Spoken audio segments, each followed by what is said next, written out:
And I wanted to talk about two things. My life verse is 1 John 4:18. Perfect love drives out all fear. And then tying that to slow miracles, fast miracles, and miracles in the moment.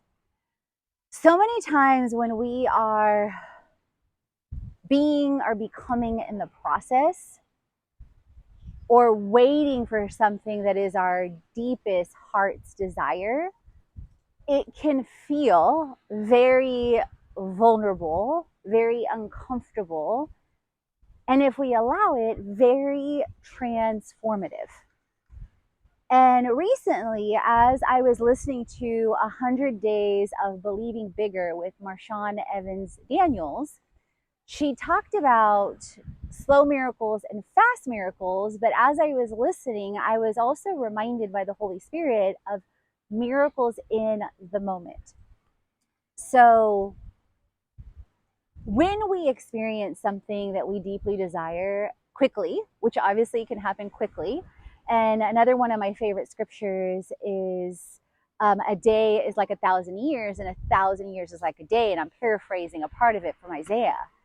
Is not being attached to time, but in the world we live in and in the human experience we live in, there we experience time in different forms. And of course, we can impact it, alter it, shift it, both within our faith and in our actions and what is divine timing. But sometimes the time that it takes is the time that it takes.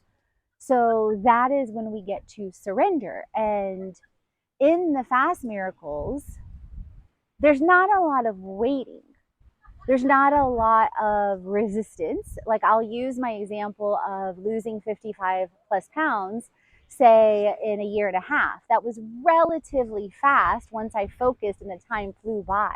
And then the first 5 months is where in that time frame, my perspectives of time shifted because of what I was doing, right?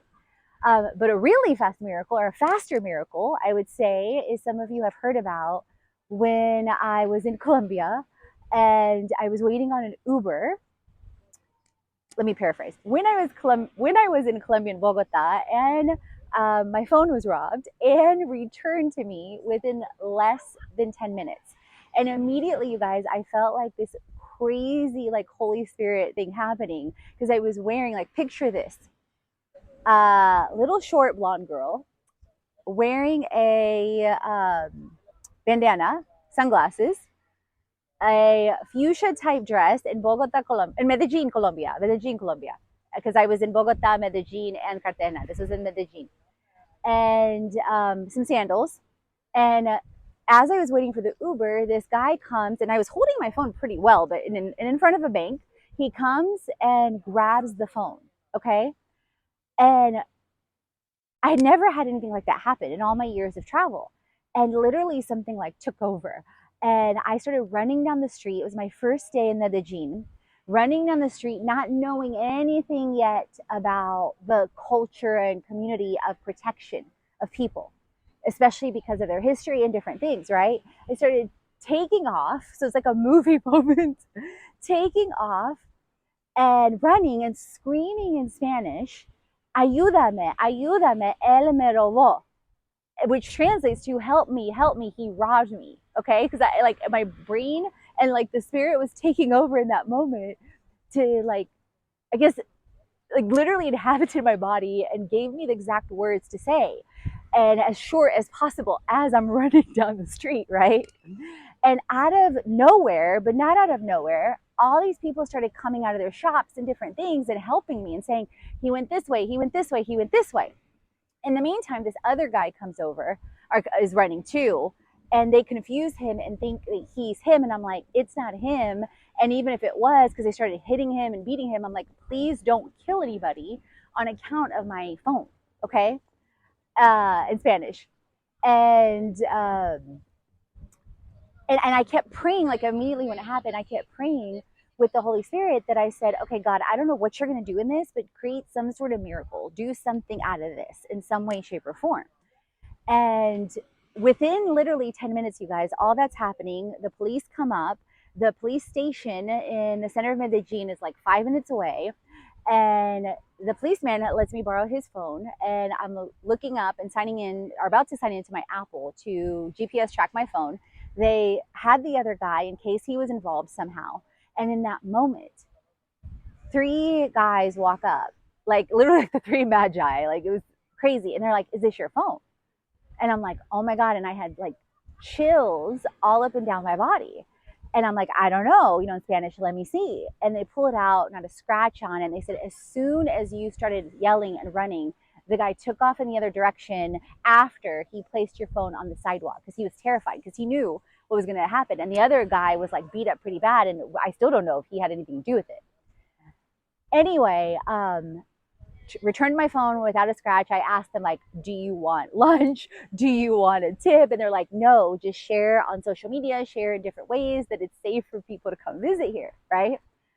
And I asked I literally was like astounded. And I asked the police officers, I said, has anything like this ever happened to where a tourist or, got their wallet, their purse, something taken and got it returned? And they were like, no, never, not that we know of. And it was like 10 policemen at that point around me, at least at the station, right? So that was a faster miracle, right? So slow miracles are fast miracles, slow miracles, and it depends on how we judge them, right? Or how we perceive them. Like I talked about the example with Colombia, I talked about my example with weight loss. And then we have our slow miracles. And those require such levels of faith and growing our faith to keep believing. For, like in my case, that's say with love, with being a mother, with finances. And, and those are the ones that we really, really, really question our faith and have the opportunity to strengthen the muscles of our faith in the process. And for me, a lot of that has been shifting my mindset. And like I talked about last week in the faith section, increasing my action and my alignment and my discipline. Like I've been up now more and more often at sunrise. And also supernaturally divine downloading on how to divinely align things to speed up time, right? To shift time. You can look at or read things about, quantum leaps and different things. And I've definitely been feeling that. So last but definitely not least, side note, you guys, comment down below, subscribe if this is resonating, where you're shifting with your faith. And I want to send you so much love. And thank you for listening to this point, okay? So last but not least, as I was reflecting, in my little palapa right here, as I walked down the beach and was thinking about the message that I wanted to share, is the miracles in the moment, the miracles in the mess. It's so easy to get caught up on where you want to go and the direction where you want to head or the outcome we desire, that we can miss the miracles in the moment. We can miss the miracles in the mess, right? The things that I'm grateful that you're grateful for today, like all the things that are going great in our lives, right? Like writing down that gratitude list, reflecting on gratitude before we go to bed at night, reflecting on gratitude as we walk or pray or wake up in the morning as part of our morning routine, right? And then the miracles in the mess. The miracle that like you or I still have our right mind in the midst of challenging circumstances.